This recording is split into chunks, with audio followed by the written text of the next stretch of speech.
Nabuta guys. Mana na magtawad ang among outlet sa septic oh. Inig mapuno na yung septic, labay rin sa mong drainage. Dira, sabay na ni sa outlet sa lababo. Dahil tubig sa ulan.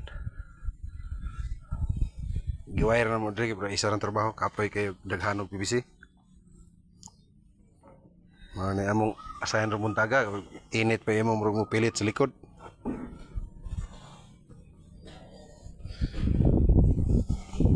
Ya, di po sa sulod, waterproofing pod kay basig mag-leak ba, tupok ang tubig sa amo ang flooring.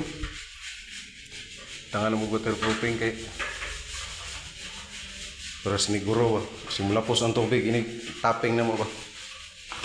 Nabi kauban ako dito, nag kubi-kubi is kayang kabinet mo gitanggal.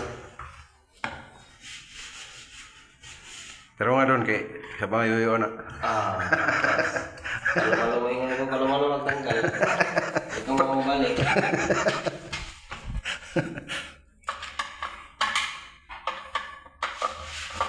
Okay, thank you.